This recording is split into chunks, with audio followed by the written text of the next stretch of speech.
ನಮಸ್ಕಾರ ಸ್ನೇಹಿತರೆ, ಕನ್ನಡ ಕಾಮಿಕ್ ಬುಕ್ಗೆ ಎಲ್ರಿಗೂ ಸ್ವಾಗತ. ಇವತ್ತು ಕ್ರಿಯೇಚರ್ ಕಮಾಂಡೋ ಸೀರೀಸ್ನ ಎಪಿಸೋಡ್ 4ನ ಎಕ್ಸ್ಪ್ಲೈನ್ ಮಾಡ್ತಾ ಇದ್ವಿ. ಇದಕ್ಕೂ ಮುಂಚೆ ಬಂದಿರೋ ಎಪಿಸೋಡ್ಗಳ ಕಥೆನ ನೀವು ತಿಳ್ಕೊಳ್ಬೇಕು ಅಂತ ಹೇಳಿದ್ರೆ ಡಿಸ್ಕ್ರಿಪ್ಷನಲ್ಲಿ ಪ್ಲೇಲಿಸ್ಟ್ನ ಲಿಂಕನ್ನು ಕೊಟ್ಟಿರ್ತೀನಿ, ಅಲ್ಲೋಗಿ ನೋಡ್ಕೊಂಡು ಬರ್ಬೋದು. ಕಳೆದ ಎಪಿಸೋಡ್ನಲ್ಲಿ ಏನಾಗಿತ್ತಪ್ಪ ಅಂತ ಹೇಳಿದ್ರೆ, ಕ್ರಿಯೇಚರ್ ಕಮಾಂಡೋಸ್ ಟೀಮ್ನ ಡೈವರ್ಟ್ ಮಾಡಿಬಿಟ್ಟು ಸೆರ್ಸ್ ಇಲಿಯಾನ ಮೇಲೆ ಅಟ್ಯಾಕ್ ಮಾಡೋದಕ್ಕಂತೇಳಿ ಹೋಗಿರ್ತಾಳೆ. ಆದರೆ ಇವರು ವಾಪಸ್ ಬಂದು ಅವಳು ಗ್ರಾಚಾರ ಬಿಡಿಸಿರ್ತಾರೆ. ವೀಸಲ್ ಅವಳನ್ನ ಪರ್ಚಾಕಿರ್ತಾನೆ. ಡಾಕ್ಟರ್ ಪಾಸ್ಪರಸ್ ಅವಳ ಮಕಾನೆ ಸುಟ್ಟಾಕಿರ್ತಾನೆ. ಹಂಗೋ ಹೆಂಗೋ ಕಷ್ಟಪಟ್ಟು ಅವಳನ್ನ ಹಿಡಿದು ಕೂಡಾಕಿ USCಗೆ ಕರ್ಕೊಂಬರ್ತಾರೆ. ಅದಕ್ಕೂ ಮುಂಚೆ ಇಲಿಯಾನ ರಿಕ್ ಫ್ಲಾಗ್ ಕೇಳ್ತಾನೆ, ಅವಳು ಯಾಕೆ ನಿನ್ನ ಕೊಲ್ಲೋದಕ್ಕೆ ನೋಡ್ತಾ ಇದ್ದಾಳೆ ಅಂತ. ಆದರೆ ಅವಳು ಅದಕ್ಕೆ ಸರಿಯಾಗಿ ಆನ್ಸರ್ ಮಾಡೋದಿಲ್ಲ. ಬದಲಾಗಿ ಅವಳೇ ವಾಪಸ್ ಕ್ವಶನ್ ಕೇಳ್ತಾಳೆ, ನೀವ್ಯಾಕೆ ಅವಳನ್ನ ಸಾಯಿಸ್ಲಿಲ್ಲ ಅಂತ. ಅವನದಕ್ಕೆ ಹಂಗೆಲ್ಲ ಮಾಡಂಗಿಲ್ಲ, ಅವಳನ್ನ ಬರೀ ಹಿಡಿಯಕ್ಕೆ ಕೇಳಿದರೆ ಅದಕ್ಕೆ ಹಿಡಿದಿದ್ದೀವಿ ಅಂತ ಹೇಳ್ಬಿಟ್ಟು ಕರ್ಕೊಂಡು ಹೋಗ್ತಾರೆ. ಆ್ಯಂಡ್ ಈ ಸೀನಲ್ಲಿ ನಮಗೆ ಗೊತ್ತಾಗುತ್ತೆ ರಿಕ್ ಫ್ಲಾಗ್ ಮತ್ತು ಇಲಿಯಾನ ನಡುವೆ ಒಂಥರ ಲವ್ ಕ್ರಿಯೇಟ್ ಆಗಿದೆ ಅಂತ. ಓಕೆ, ಇನ್ನೊಂದು ಕಡೆ ಲಾಯರ್ ಆಗಿರೋಂಥ ಎಲಿಜಬೆತ್ತು ಜಾನ್ ಎಕನಾಮಿಕ್ಸ್ಗೆ ಬಾಯಿಗೆ ಬಂದಂಗೆ ಬೈತಾ ಇರ್ತಾಳೆ. ಕಾರಣ ಏನಪ್ಪ ಅಂತ ಹೇಳಿದ್ರೆ, ಅವಳು ವೀಸಲ್ ಕೇಸನ್ನು ಹ್ಯಾಂಡ್ಲ್ ಮಾಡ್ತಾ ಇದ್ದಾಳೆ. ಅವನು 27 ಮಕ್ಕಳನ್ನ ಕೊಂದಿದ್ದಾನೆ ಅಂತ ಹೇಳ್ಬಿಟ್ಟು ದಿ ಸೂಸೈಡ್ ಸ್ಕ್ವಾಡ್ ಸಿನಿಮಾದಿಂದನೂ ಹೇಳ್ಕೊಂಡು ಬರ್ತಿದಾರಲ್ಲ, ಅದೇ ಕೇಸ್ ಬಗ್ಗೆ. ಇಲ್ಲಿ ಅವನಿಗೊಂದು ಹೆಸರನ್ನು ಕೊಟ್ಟಿದ್ದಾರೆ, ಅದು ಜಾನ್ ಡಿ ಅಂತಂತೇಳಿ. ಆ್ಯಕ್ಚುಲಿ ಕಾಮಿಕ್ಸ್ನಲ್ಲಿ ವೀಸಲ್ನ ರಿಯಲ್ ನೇಮು ಜಾನ್ ಮಾಂದ್ರೋ ಅಂತಂತ ಆಗಿರುತ್ತೆ, ಆದರೆ ಇಲ್ಲಿ ಜಾನ್ ಡಿ ಅಂತ ಹೇಳ್ಬಿಟ್ಟು ಕರಿತಾ ಇದ್ದಾರೆ. ಇಲ್ಲಿ ಎಲಿಜಬೆತ್ ಅವನನ್ನ 3 ದಿನದಿಂದ ಮೀಟ್ ಆಗಬೇಕು ಅಂತ ಹೇಳ್ಬಿಟ್ಟು ವೆಯ್ಟ್ ಮಾಡ್ತಾ ಇದ್ದಾಳೆ. ಆದರೆ ಜಾನ್ ಎಕನಾಮಸ್ಸು ಅವಳಿಗೆ ಸುಳ್ಳು ಹೇಳ್ತಾ ಇದ್ದಾನೆ, ಅವನಿಗೆ ಹುಷಾರಿಲ್ಲ, ಹಂಗಾಗಿ ಅವನ್ನ ಕ್ವಾರಂಟೈನ್ ಮಾಡ್ತಿದೀವಿ ಅಂತ. ಅದೇ ಟೈಮ್ಗೆ ಪೊಕಾಲಿಸ್ತಾನ್ನಿಂದ ಕ್ರಿಯೇಚರ್ ಕಮಾಂಡೋಸ್ ಟೀಮ್ ಬಂದ್ಬಿಟ್ಟು ಇಳಿಯುತ್ತೆ. ಆವಾಗ ಅವಳಿಗೆ ಗೊತ್ತಾಗುತ್ತೆ ಇವನನ್ನ ಯಾವುದೋ ಮಿಷಿನಿಗೆ ಕರ್ಕೊಂಡು ಹೋಗಿದ್ದಾರೆ ಅಂತ. ಆವಾಗ ರಿಕ್ ಫ್ಲಾಗ್ಗು ಸೇರಿಸ್ಬಿಟ್ಟು ಹೋಗಿದ್ದಾಳೆ. ಅವನು ಇವಳು ಕಾಟನ ತಡ್ಕೊಳಕ್ಕಾಗ್ದೆ, ಸರಿ ಈಗ ಕರ್ಕೊಂಬಂದಿದ್ದೀವಲ್ಲ, ಕರ್ಕೊಂಡೋಗ್ಬಿಟ್ಟು ಅದೇನು ಸ್ಟಡಿ ಮಾಡು ಅಂತ ಹೇಳ್ಬಿಟ್ಟು ಕಳಿಸ್ತಾನೆ. ಇಲ್ಲಿ ಎಲಿಜಬೆತ್ ಒಂದಿಷ್ಟು ಮಕ್ಕಳ ಫೋಟೋನ ತೋರಿಸ್ಬಿಟ್ಟು ಇದರಲ್ಲಿ ಯಾರನ್ನಾರು ಐಡೆಂಟಿಫೈ ಮಾಡೋಕ್ಕಾಗತ್ತಾ ನೋಡು ಅಂತ ಹೇಳ್ಬಿಟ್ಟು ತೋರಿಸ್ತಾಳೆ. ಅವನಿಗೆ ಕೆಲವೊಂದಿಷ್ಟು ಫ್ಲ್ಯಾಶ್ ಬ್ಯಾಕ್ ನೆನಪಾಗುತ್ತೆ, ಪೊಲೀಸರು ಅವನನ್ನ ಶೂಟ್ ಮಾಡಿ ಹಿಡಿತಿರೋ ಥರ. ಅದು ಬಿಟ್ಟು ಅವನಿಗೆ ಬೇರೆ ಏನೂ ಗೊತ್ತಾಗಲ್ಲ, ಯಾಕಂದರೆ ಅವನು ಪ್ರಾಣಿ ಅಲ್ವಾ, ಅವನಿಗೆ ಅಷ್ಟೊಂದು ಸೆನ್ಸ್ ಇರೋದಿಲ್ಲ. ಆದರೆ ಅವಳ ಮೀಟಿಂಗ್ ಟೈಮ್ ಮುಗ್ದಿರುತ್ತೆ, ಹಂಗಾಗಿ ಅವಳು ಜೈಲಿಂದ ವಾಪಸ್ ಹೋಗ್ಬೇಕಾಗಿ ಬರುತ್ತೆ. ಇನ್ನೊಂದು ಕಡೆ ಸೆರ್ಸ್ಗೆ ಮ್ಯಾಜಿಕ್ ಮಾಡದೇ ಇರೋ ಥರ ಅವಳ ಕೈಯನ್ನ ಕವರ್ ಮಾಡಿಬಿಟ್ಟು ಅವಳ ಜೊತೆ ಅಮ್ಯಾಂಡಾ ಇಂಟ್ರಾಕ್ಟ್ ಮಾಡ್ತಾ ಇರ್ತಾಳೆ. ನೀನು ಯಾಕೆ ಪೊಕಾಲಿಸ್ತಾನ್ ಮೇಲೆ ಅಟ್ಯಾಕ್ ಮಾಡೋದಕ್ಕೆ ನೋಡಿದ್ಯಾ, ಇಲಿಯಾನ ಯಾಕೆ ಕೊಲ್ಲೋದಕ್ಕೆ ನೋಡ್ತಿದ್ದೆ ಅಂತ. ಅದೇ ಮುಂಚೆ ಕ್ರಿಯೇಚರ್ ಕಮಾಂಡೋ ಟೀಮ್ಗೆ ಹೇಳ್ದಂಗೆನೆ ಇಲಿಯಾನ ಪ್ರಪಂಚಕ್ಕೆ ದೊಡ್ಡ ಕಂಟಕ ಆಗ್ತಾಳೆ, ಅದಕ್ಕೆ ಅವಳನ್ನ ಕೊಲ್ಲೋದಕ್ಕೆ ಹೊರಟಿದ್ದೆ ಅಂತ ಹೇಳ್ಬಿಟ್ಟು ಹೇಳ್ತಾಳೆ. ಇದನ್ನೆಲ್ಲ ರಿಕ್ ಫ್ಲಾಗು ನಂಬ್ತಾ ಇರೋದಿಲ್ಲ, ಆದರೆ ಅಮ್ಯಾಂಡಾದು ಪಕ್ಕಾ ಪ್ರಾಕ್ಟಿಕಲ್ ಮೈಂಡು. ಸರಿ, ಅದು ಹೆಂಗೆ ಸರಿಯಾಗಿ ಎಕ್ಸ್ಪ್ಲೈನ್ ಮಾಡ್ಬಿಟ್ಟು ಹೇಳು ಅಂತ ಹೇಳ್ಬಿಟ್ಟು ಕೇಳ್ತಾಳೆ. ಎಕ್ಸ್ಪ್ಲೈನ್ ಮಾಡ್ದೇನು, ನಿನಗೆ ತೋರಿಸೇ ಬಿಡ್ತೀನಿ ಬಾಯ್ಲಿ ಅಂತ ಹೇಳ್ಬಿಟ್ಟು ಕರಿತಾಳೆ. ಅಂದರೆ ಸೆರ್ಸ್ಕಿಲ್ಲಿ ಇನ್ಸೆಪ್ಷನ್ ಮಾಡೋ ಅಂಥ ಪವರ್ ಕೂಡ ಇರುತ್ತೆ, ಅಂದರೆ ಅವಳ ತಲೆ ಒಳಗಿರೋ ಮೆಮೊರಿನ ಇನ್ನೊಬ್ಬರಿಗೆ ತೋರಿಸೋ ರೀತಿ.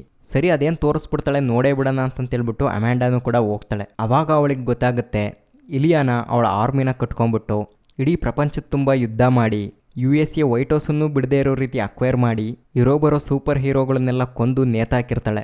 ಅದರಲ್ಲಿ super man, wonder woman, Batman, ಅವನ ಮಗ ರಾಬಿನ್ನು, ಕಾಲ್ಮುರ್ಕೊಂಬಿದ್ದಿರೋ ಪೀಸ್ ಮೇಕರು, ಅವನ ಚಡ್ಡಿ ದೋಸ್ತು ಎಡ್ರಿಯನ್ ಚೇಸು, ಹಾಕ್ ಗರ್ಲು, ಫೈರ್ ಸ್ಟಾರು, ಇವರೆಲ್ಲರೂ ಇರ್ತಾರೆ.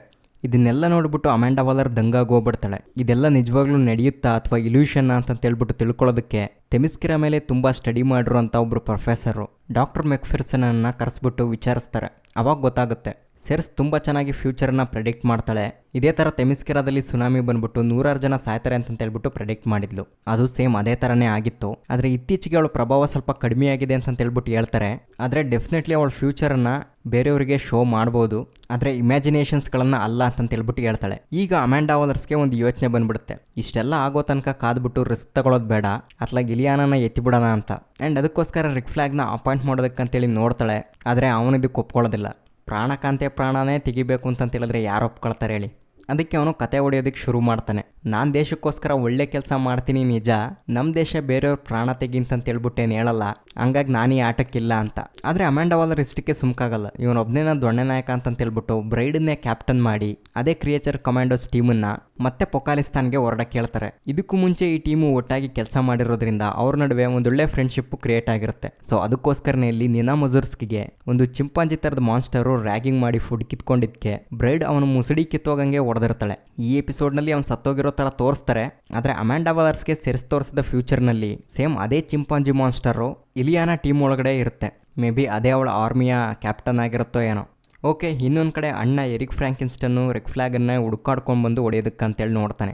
ಯಾಕಪ್ಪ ಅಂತಂತೇಳಿದ್ರೆ ಅವನು ಬ್ರೈಡನ್ನು ಮುಂಚೆಯಿಂದನೂ ವಾಚ್ ಮಾಡ್ತಾ ಇರ್ತಾನೆ. ಅದೇ ಥರ ಅವರು ಪೊಕಾಲಿಸ್ತಾನಿಂದ ವಾಪಸ್ಸು ಜೈಲಿಗೆ ಬಂದು ಇಳಿದಾಗ ಅವಳು ರಿಕ್ ಫ್ಲಾಗ್ ಜೊತೆ ಮಾತಾಡ್ತಿರೋದನ್ನ ನೋಡ್ಬಿಟ್ಟು ಅವರಿಬ್ರು ಲವ್ ಮಾಡ್ತಿದ್ದಾರೆ ಅಂತ ಹೇಳ್ಬಿಟ್ಟು ಅನ್ಕೊಂಡಿರ್ತಾನೆ. ಇವನ್ ಪ್ರಕಾರ ಬ್ರೈಡು ಯಾರನ್ನೂ ಲವ್ ಮಾಡಬಾರ್ದು, ಅದೇ ಥರ ಬೇರೆ ಯಾರು ಕೂಡ ಬ್ರೈಡನ್ನು ಲವ್ ಮಾಡಬಾರ್ದು, ಅವಳು ನನಗೋಸ್ಕರನೇ ಹುಟ್ಟಿರೋದು ಅಂತ ಹೇಳ್ಬಿಟ್ಟು ಫಿಕ್ಸ್ ಆಗಿದ್ದಾನೆ. ಸೊ ಹಂಗಾಗಿ ಈ ಮಿಸ್ಅಂಡರ್ಸ್ಟ್ಯಾಂಡಿಂಗ್ ಮಾಡ್ಕೊಂಡ್ಬಿಟ್ಟು ರಿಕ್ ಫ್ಲಾಗ್ ಮೇಲೆ ಅಟ್ಯಾಕ್ ಮಾಡ್ತಾನೆ. ಅವರಿಬ್ಬರ ನಡುವೆ ಸ್ವಲ್ಪ ಹೊಡೆದಾಟನೂ ಆಗುತ್ತೆ.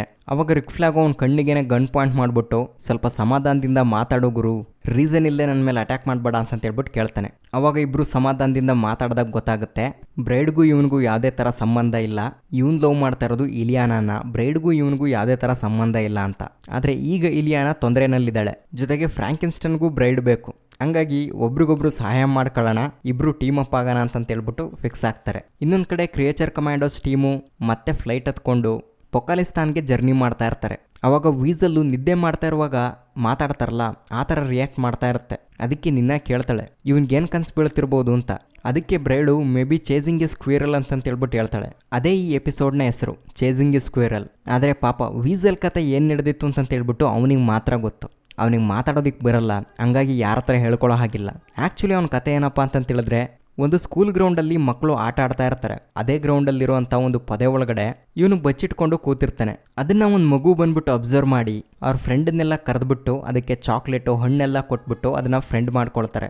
ಆದರೆ ಚಿಕ್ಕ ಮಕ್ಕಳಿಗೆಲ್ಲ ಗೊತ್ತಾಗಲ್ಲ ಅಲ್ವಾ ಕಾಡು ಪ್ರಾಣಿಗಳೆಲ್ಲ ಯಾವ ಒಳ್ಳೆವು ಯಾವ ಪ್ರೆಡೇಟರ್ಸ್ ಅಂತೇಳಿ. ಸೊ ಹಂಗಾಗಿ ಈ ಪ್ರಾಣಿ ಜೊತೆ ಆಟ ಆಡೋದಕ್ಕೆ ಶುರು ಮಾಡ್ತಾರೆ. ಸಾಮಾನ್ಯವಾಗಿ ಯಾವುದೇ ಪ್ರಾಣಿ ಆದ್ರೂ ಅದಕ್ಕೆ ಫುಡ್ ಕೊಟ್ಬಿಟ್ಟು ಅದಕ್ಕೆ ಸ್ವಲ್ಪ ಮುದ್ದು ಮಾಡಿದ್ರೆ ನಮ್ಮ ಜೊತೆನೇ ಇರೋದಕ್ಕೆ ಇಷ್ಟಪಡ್ತವೆ, ನಮ್ಮ ಜೊತೆನೇ ಆಟ ಆಡ್ತವೆ. ಅದಕ್ಕೆ ಬೆಸ್ಟ್ ಎಕ್ಸಾಂಪಲ್ ಅಂತಂತೇಳಿದ್ರೆ ನಾಯಿ, ಬೆಕ್ಕು ಇವುಗಳೆಲ್ಲ. ಅಷ್ಟೇ ಯಾಕೆ ಲಿಯೋ ಸಿನಿಮಾದಲ್ಲಿ ಅಷ್ಟೊಂದು ಅಗ್ರೆಸಿವ್ ಆಗಿದ್ದಂಥ ಕತ್ತೆ ಕಿರ್ಬಾನೆ ಮನೆಗೆ ತಂದುಬಿಟ್ಟು ಸಾಕಲ್ವಾ. ಅದು ಹೋಗಲಿ, ರಿಯಲ್ ಲೈಫ್ನಲ್ಲಿ ಎಷ್ಟೋ ಜನ ಹುಲಿ ಸಿಂಹನೆಲ್ಲ ಸಾಕಿದಾರಲ್ಲ, ಸೇಮ್ ಅದೇ ಥರ ಈ ಮಕ್ಕಳುಗಳೆಲ್ಲ ಆ ಪ್ರಾಣಿ ಜೊತೆ ಡೈಲಿ ಆಟ ಆಡ್ತಾ ಇರ್ತವೆ. ಇದೇ ಥರ ಒಂದು ದಿನ ಆ ಮಕ್ಕಳ ಜೊತೆ ಆಟ ಆಡ್ತಿರುವಾಗ ಒಬ್ಬ ವ್ಯಕ್ತಿ ಬಂದ್ಬಿಟ್ಟು ಅದನ್ನು ನೋಡ್ಬಿಡ್ತಾನೆ. ಅವನಿಗೆ ಗಾಬರಿ ಆಗೋಗ್ಬಿಡುತ್ತೆ. ಅವನು ಅದೇ ಕೂಡಲೇ ಓಡೋಗ್ಬಿಟ್ಟು ಪೊಲೀಸ್ಗೆ ಕಾಲ್ ಮಾಡಿ ಇಲ್ಲಿ ಯಾವುದೋ ಒಂದು ತೋಳ ಸ್ಕೂಲ್ ಮಕ್ಳುಗಳ ಮೇಲೆ ಅಟ್ಯಾಕ್ ಮಾಡಿಬಿಟ್ಟಿದೆ, ನೀವು ಬೇಗ ಬನ್ನಿ ಅದನ್ನು ಹಿಡಿಯೋಣ ಅಂತೇಳ್ಬಿಟ್ಟು ಕರಿತಾನೆ. ಆದರೆ ಅಲ್ಲಿವರೆಗೂ ಇವನು ಕಾಯ್ದೆ ಗನ್ ತೊಗೊಂಡ್ಬಿಟ್ಟು ಆ ಸ್ಕೂಲ್ ಹತ್ರ ಬರ್ತಾನೆ. ಆದರೆ ಅಷ್ಟೊತ್ತಿಗಾಗಲೇ ಮಕ್ಕಳು ಸ್ಕೂಲ್ ಡೋರ್ ಓಪನ್ ಆಗಿರೋದನ್ನು ಅಬ್ಸರ್ವ್ ಮಾಡಿ ಸ್ಕೂಲ್ ಒಳಗಡೆ ಹೋಗಿ ಅಲ್ಲಿರೋ ಲ್ಯಾಬ್ ಒಳಗಡೆ ಆಟ ಆಡ್ತಾ ಇರ್ತವೆ. ಅಲ್ಲಿ ಹುಡುಗರು ಹಿಂಗೆ ಆಟ ಆಡ್ತಾ ಬೆಂಕಿ ಕಡ್ಡಿ ಗೀರಿ ಒಡೆದೋಗಿರೋ ವೈನ್ ಬಾಟ್ಲ್ ಹತ್ರ ಎಸ್ದು ಬಿಡ್ತವೆ. ಅದು ಆಕ್ಸಿಡೆಂಟ್ಲಿ ಸ್ವಲ್ಪ ಬೆಂಕಿ ಹತ್ಕೊಂಡ್ಬಿಡುತ್ತೆ. ಆದರೆ ಅಷ್ಟೊತ್ತಿಗಾಗಲೇ ಆ ಮನುಷ್ಯ ಗನ್ ತೊಗೊಂಡು ಬಂದ್ಬಿಟ್ಟು ಭಾಳ ದೊಡ್ಡ ಗುರಿಗಾರಂತರ ವೀಸಲ್ಗೆ ಶೂಟ್ ಮಾಡೋದಕ್ಕಂತೇಳಿ ಹೋಗಿ ಅಲ್ಲೇ ಇರೋವಂಥ ಒಂದು ಫ್ಯೂಲ್ ಟ್ಯಾಂಕ್ಗೆ ಶೂಟ್ ಮಾಡಿಬಿಡ್ತಾನೆ. ಅಲ್ಲಿ ದೊಡ್ಡದಾಗಿ ಬ್ಲಾಸ್ಟ್ ಆಗಿಬಿಟ್ಟು ಇಡೀ ಸ್ಕೂಲ್ಗೆ ಬೆಂಕಿ ಹತ್ಕೊಂಡ್ಬಿಡುತ್ತೆ. ಅಲ್ಲಿ ವೀಸಲ್ ಕಣ್ಣೆದುರುಗಡೆನೆ ತುಂಬ ಮಕ್ಕಳು ಸತ್ತೋಗ್ಬಿಡ್ತವೆ. ಆದರೆ ಒಂದು ಮಗು ಮಾತ್ರ ಬದುಕಿರುತ್ತೆ. ಅದ್ರ ಹತ್ರ ಹೋಗ್ಬಿಟ್ಟು ಆ ಮಗು ಬಟ್ಟೆನ ಕಚ್ಕೊಂಡ್ಬಿಟ್ಟು ಬೇರೆ ಕಡೆ ಎಳ್ಕೊಂಡೋಗ್ತಾ ಇರುತ್ತೆ, ಅಂದರೆ ಕಾಪಾಡೋ ಉದ್ದೇಶದಿಂದ. ಆದರೆ ಅಷ್ಟೊತ್ತಿಗಾಗಲೇ ಅಲ್ಲಿಗೆ ಪೊಲೀಸ್ಗಳು ಬರ್ತಾರೆ. ವೀಸಲ್ನ ನೋಡ್ಬಿಟ್ಟು ಇದು ಆ ಮಕ್ಕಳನ್ನೆಲ್ಲ ಕೊಂದಿದೆ ಅಂತೇಳ್ಬಿಟ್ಟು ತಿಳ್ಕೊಳ್ತಾರೆ. ಇವ್ರು ಮಾಡೋ ಮಿಸ್ಟೇಕ್ ಏನಪ್ಪ ಅಂತಂತೇಳಿದ್ರೆ ಅಲ್ಲಿರೋ ಒಂದು ಮಗುನೂ ಕೂಡ ಸೇವ್ ಮಾಡಬೇಕು ಅಂತ ನೋಡ್ದೇನೆ ವೀಸಲ್ ಮೇಲೆ ಅಟ್ಯಾಕ್ ಮಾಡಿ ಅದನ್ನು ಶೂಟ್ ಮಾಡಿಬಿಡ್ತಾರೆ. ಅವನನ್ನು ಕ್ಯಾಪ್ಚರ್ ಮಾಡಿ ಅಲ್ಲಿಂದ ಎಳ್ಕೊಂಡೋಗ್ತಾರೆ. ಆದರೆ ಅದ್ರ ಕೈಲಿ ಬದುಕಿರೋ ಒಂದು ಮಗುನೂ ಕೂಡ ಕಾಪಾಡೋದಕ್ಕಾಗೋದಿಲ್ಲ. ಇದೇ ಅವನಿಗೆ ನೈಟ್ ಮೇರ್ ಥರ ಕನಸಿನಲ್ಲಿ ಬೀಳ್ತಾ ಇರುತ್ತೆ. ಆದರೆ ಇದೆಲ್ಲ ಯಾರಿಗೆ ಅರ್ಥ ಆಗುತ್ತೆ? ಇದು ಮಕ್ಕಳನ್ನ ಕೊಂದಾಕಿದೆ ಅಂತೇಳ್ಬಿಟ್ಟು ತಗೊಂಬಂದು ಜೈಲಿಗೆ ಹಾಕಿದ್ದಾರೆ. ಯಾಕೆ ಜೈಲಿಗೆ ಹಾಕಿದ್ದಾರೆ ಅಂತೇಳಿದ್ರೆ ಮೋಸ್ಟ್ಲಿ ಅದು ವನ್ಯಜೀವಿ ಆಗಿರೋದ್ರಿಂದ ಜೈಲಿಗೆ ಹಾಕಿರ್ಬೋದು. ಬಟ್ ಈಗ ಕ್ರಿಯೇಚರ್ ಕಮಾಂಡೋಸ್ ಟೀಮ್ ಒಳಗಡೆ ಇದೆ. ಓಕೆ, ಇಷ್ಟೇ ಈ ಎಪಿಸೋಡ್ನ ಕತೆ. ನೆಕ್ಸ್ಟ್ ಎಪಿಸೋಡ್ನಲ್ಲಿ ಏನಾಗುತ್ತೆ ಅಂತೇಳ್ಬಿಟ್ಟು ಕಾದು ನೋಡೋಣ. ಅಲ್ಲಿವರೆಗೂ ನಮ್ಮ ಚಾನಲ್ನ ಇದೇ ಥರ ನೋಡ್ತಾರೆ. ಈ ವಿಡಿಯೋ ನೋಡಿದ್ದಕ್ಕಾಗಿ ಧನ್ಯವಾದಗಳು.